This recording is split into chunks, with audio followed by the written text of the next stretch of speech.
Hey, Stevie, how you doing? Good, let's do this. It's Stevie Nicks of the Briefs. Well, hey, can you just tell me how'd you get into punk rock growing up in Seattle? Well, I didn't grow up in Seattle. I grew up in Tacoma, which is like 45 minutes south of Seattle. Okay. And just like I loved rock music since I was like in second grade. Loved it, like AC/DC, that kind of thing. And I guess it was just like a natural progression. A couple kids at school introduced me to skateboarding, and I borrowed a cassette that had the Angry Samoans on one side and Black Flag and the Meat Men on the other side. And it was recorded really poorly, and so I had to turn it up really loud. It was muffled and like crank the treble on my boombox. But I was hooked, and I don't know if that was 1985, I think. Okay. And just started becoming obsessed with, riding skateboards and like borrowing records and taping them and like grabbing every punk band I could discover and like making sure I had a copy of it like on cassette, because we all traded cassettes and records. Just being a juvenile delinquent into punk rock, it worked for me. I loved it. Ah, nice. Well, why did you guys form the Briefs in 2000? We formed in 1999. Okay. So a year off. We formed because, like, Dan and I had played in some bands together over the years, and we just had the idea, with varying success, we just had this idea, like, let's just start a band that we just love, like play the music that we've always loved since we were teenagers, and just write some simple songs and, do stuff that sounds like whatever, Angry Samoans and Stiff Little Fingers, and we just did it for fun, and no one else was doing it in Seattle, like whatever. Well, the first couple waves of punk rock style music. That's the only reason. Just let's do what we love. Okay. And how did you guys form, like, the whole band? Dan and I knew each other. Like I said, we'd played together over the years. And we knew Lance Romance, the original bass player, and our drummer Chris had just moved to Seattle from Albuquerque. And he was hanging out at there's a local punk record store downtown called Singles Going Steady, and Chris would hang out down there, and I think Dan and Lance were DJing at a bar near the record store, and somehow they crossed paths and reeled him in, and we just got together in a practice room and started playing. Who came up with the name The Briefs? I think I did, and it won by default. We couldn't think of a better name. Yeah, it doesn't mean anything. It doesn't mean underwear, which people occasionally, I think, but we decided it means like concise, brief, because we had short songs. Oh, okay. Not ridiculously short songs, but shorter than probably shorter songs than most bands going in Seattle at the time. Right. And how'd you guys get hooked up on BYO? Well, I think just we got busy and active right away. We recorded some songs on a demo in the rehearsal room, and then we went to a proper studio and recorded like 5 songs. And then we wrote another couple that we really liked and decided let's put out a 7-inch, and this label Dirt Nap wanted to put out the 7-inch. So we did that, and then we did like a short West Coast tour. Then we put out a couple more records, like full lengths on Dirt Nap. And then we spent, at some point we got a manager who claimed he was going to like get us a major label record deal. And we thought, well, sure, if you can really do that, go for it. And lo and behold, he like set up some like showcases, and we signed a record deal with Interscope Records for and did recordings for them, but it got shelved. Mm. Why during this time, Sean Stern from BOYO had come to see us play in LA like every time we played there, and he said, "Tell you what, I'll catch you guys on the way back down." And he did. As soon as we parted ways with Interscope, which was rad because we bought a van and we got to pay ourselves we got to tour a lot through the money we got from Interscope, so it worked out really well for us. And we continued putting out 7 inches on punk labels. But as soon as we were done with Interscope, we called BYO and did a few records with them. Nice. And we grew up listening to like all those BYO releases, and so I mean, right, it's great. Yeah, for sure. What about the song "Poor and Weird"? Was that about being like a broke punk rocker? Yeah, I think there's a girl I was kind of chasing, and I made a comment to one of my friends like I'm too poor and weird for her. Somehow that stuck in my head as a good song title, and yeah, it's about just feeling poor and feeling like a weirdo and like you don't fit in. Yeah, we can all relate to that, I'm sure. Yeah, or some of us anyway. What about the song "Knife"? Knife, that's a Lance Romance composition, and it's about he had kids, and one of them was chasing him around the house with a knife. I don't know if it was malicious or not, but it was a true thing, and wow. Yeah. Okay. I mean, I don't want to paint this as, I don't really know the circumstances. I don't think it was bad. I think it was more funny. Okay. like his daughter didn't realize that she was chasing with a knife. And what about Orange Alert? Was that inspired by any chance by the Weirdos or the Controllers' Neutron Bomb song? No, but we used to cover Neutron Bomb for fun.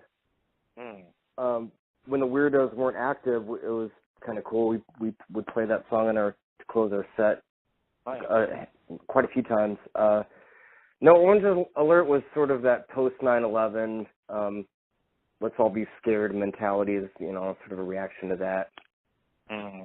Okay. I mean, we're affected by the political, social climate as much as anyone, I guess, but we don't strive to be like a political band because there's other bands that do that way better, right? Right. But, we'll give our kind of like take on it, I guess, trying to keep it a little bit goofy. Yeah. Was there anything? Was that? I said it's satirical. Oh, yeah, for sure. Was there any difference when going in to write Off the Charts or your other albums after the first one? The first one is hit after hit, and, it's like you write all your first batch of songs and record them, and there's your first record, and then everything. And fortunately, I feel like that's a good record, and a lot of people seem to really like that one. So that's, that's our awesome first record to me. So then we always got to, follow that up. And I don't know, we just try to write good songs. That's always the main thing. Like if it's not a good song, it gets tossed out. Usually, I hope.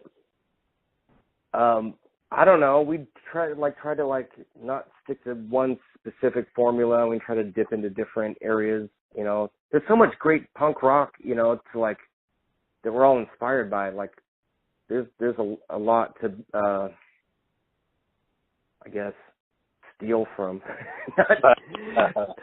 Right. Not really steal from, but just like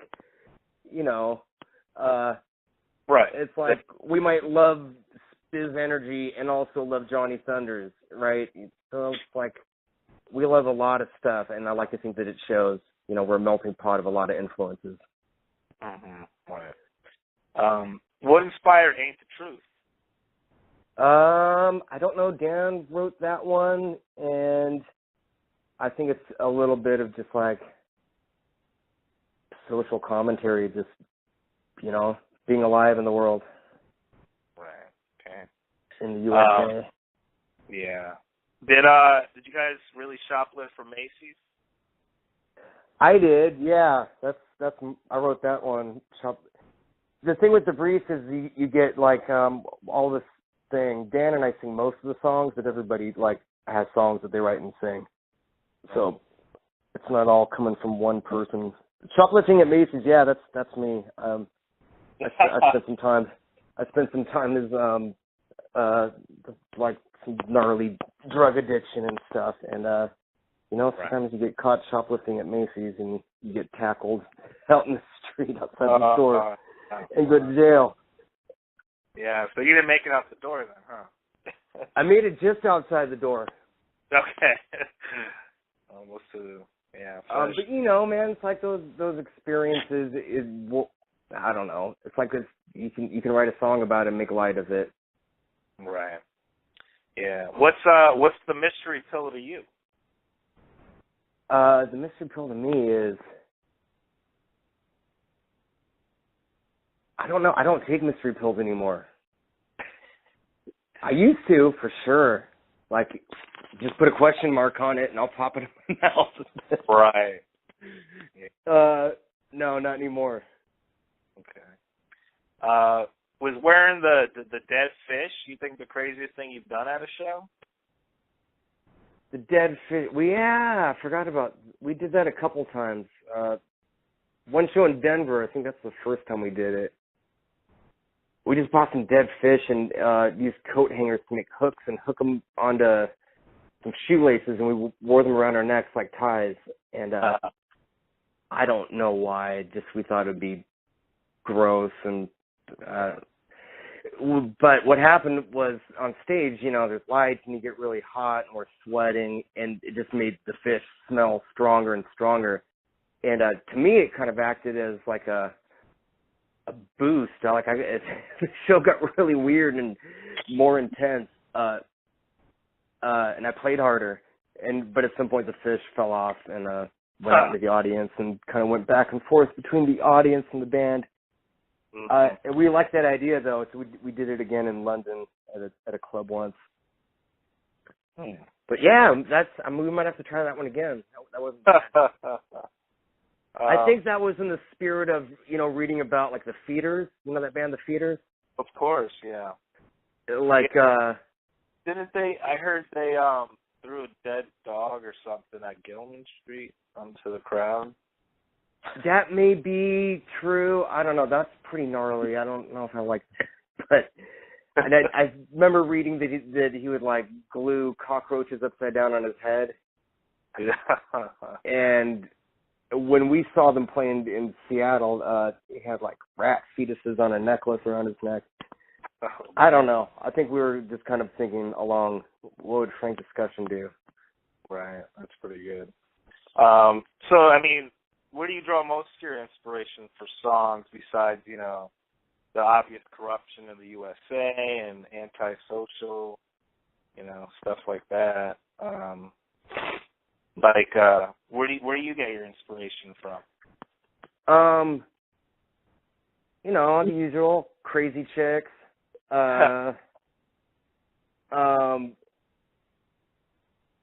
Just like, I don't know. I mean, we just finished a new album. We have like one song left to mix. I'm trying to think of the topics on the new song. We've been working on it for a while. Like alienation, like this feeling like you don't fit in. It's kind of typical. How many times can you write about that, right? But you can put it in a different light. Usually it's like writing a song. If something's running through my head and I like it, I'll try to turn that into a song. Yeah. Nice. Like it pops into my head first. I don't try to I need to write a song about, how screwed up 7-Eleven is. I don't, usually it's just like some chorus, that's like some theme that's going on in my life maybe is going through my head. And, we'll take a topic and then it'll usually have some kind of personal significance, and then we just exaggerate and lie and make it sound like a fun song. Yeah, cool. What do you think's kept the Briefs going for the past 18 years? Taking a break, probably.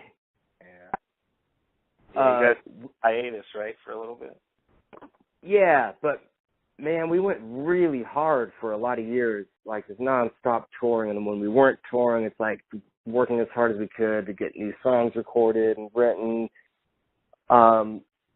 You know, sleeping on a lot of floors, living close proximity to each other in a van turns into a little bit of a like bad psychological experiment sometimes.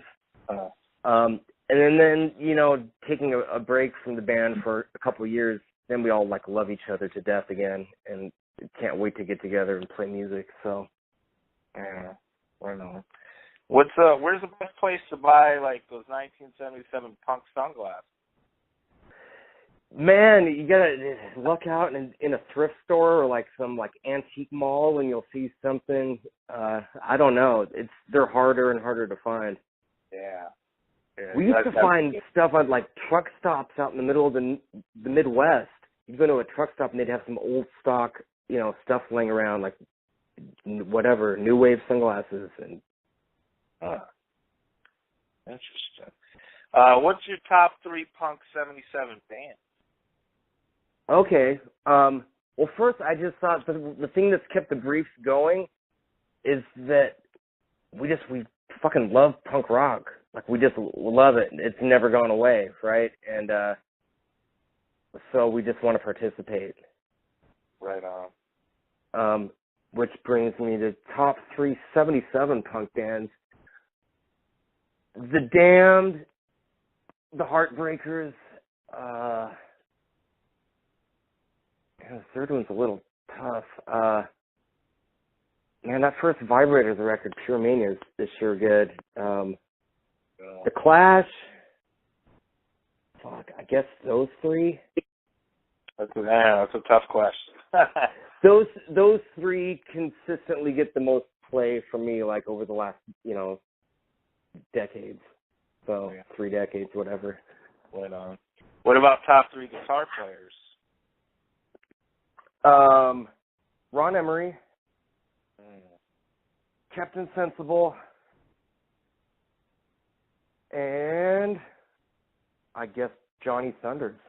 Yeah. Those are great guitar players right there.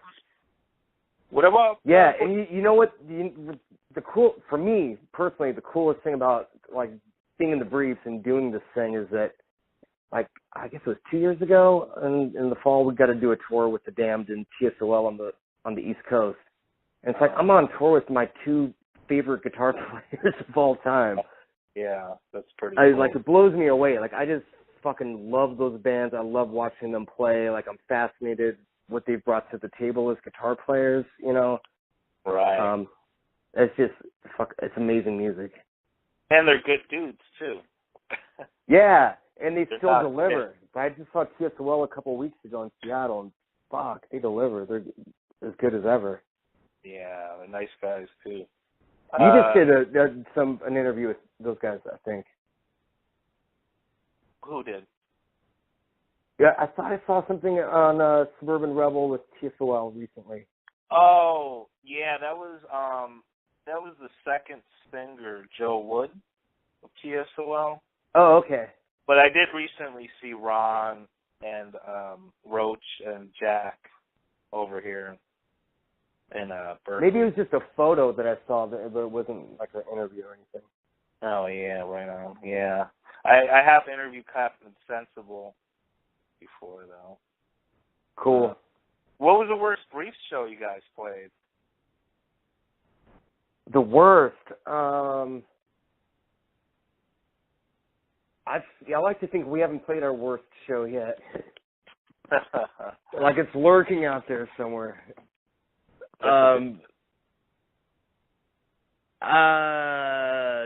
Geez. There's been a few shows where like nobody comes. Even when we're drawing pretty decent and like in, like I guess bigger cities. I don't know. We try to have fun no matter, what the turnout is and play like we mean it. Right. There's no standout like that was the terrible show for us. Okay. What was your favorite club to play at? Wild at Heart in Berlin. That one's really good. Is there a reason why you like that place? Yeah, it's just the scene there is just really good. It's like perfect for what we do. And people are just like jammed in there, and there's no ventilation really, and it's condensation dripping off the ceiling. It's really, really, really hot, and people kind of just go apeshit in there. It's always been really fun. Nice. What about your favorite band to play with?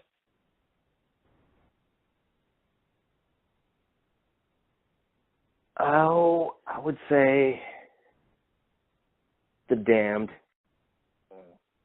Yeah. We can't beat that. Yeah, we've managed to be able to do a few different tours with those guys, and yeah, you can't really beat it. Lots of people come out for them who tend to like what we do, and man, they're really fun guys to be around too. Fair enough. And what brought about the documentary, The Greatest Story Ever Told? You know why that was made? I don't know what brought that up. I think, like, we knew the filmmaker guy, Lewis. He lived in Santa Cruz, and I think he promoted a couple shows for us and let us crash at his house. I think this was some years back. He wanted to do the documentary, and BYO Records kind of was nudging us like, hey, that'd be something you guys could do. And there was like lots of footage around. I wasn't really involved in it much, but yeah, it's just, something to do. Right on. What do you think the wildest show you ever played was?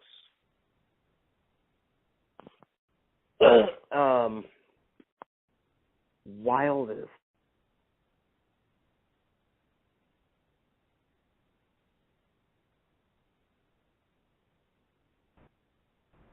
Fuck, I don't know. I don't know what the wildest is. Well, I mean, we've played plenty of like pretty wild shows. There's a lot of good ones.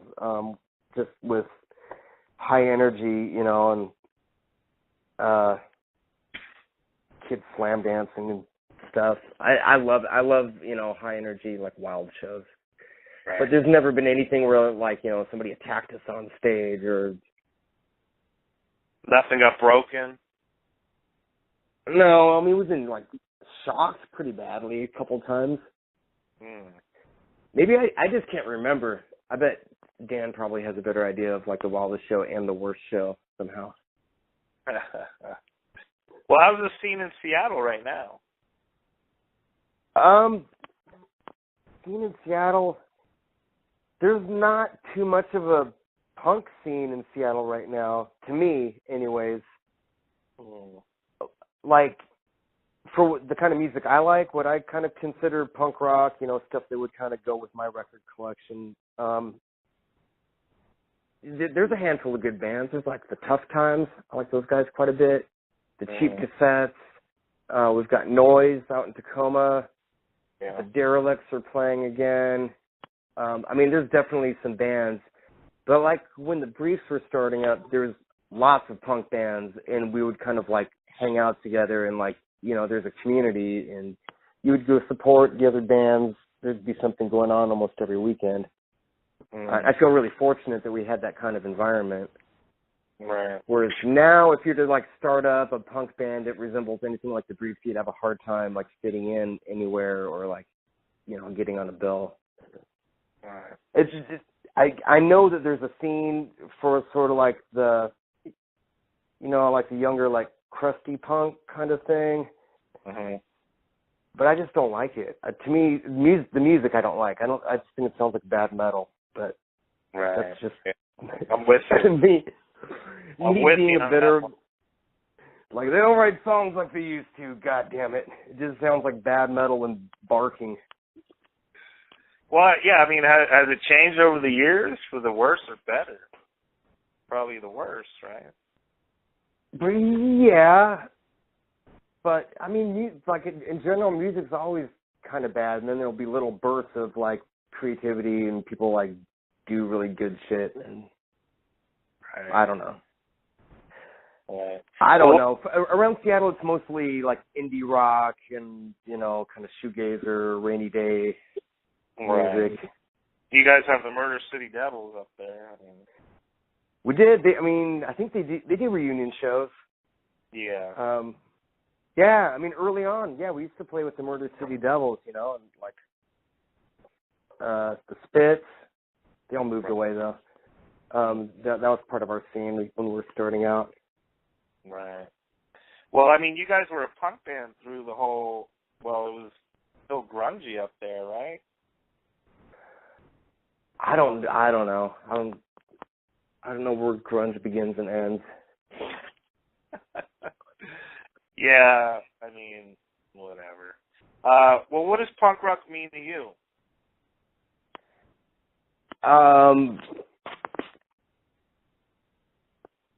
Mainly just what sounds good. Like I just know it when I hear it, right? Yeah. Not some specific. To me, it's specific. It's like, you know, Pure Mania by the Vibrators or Damn Damn Damned. Like,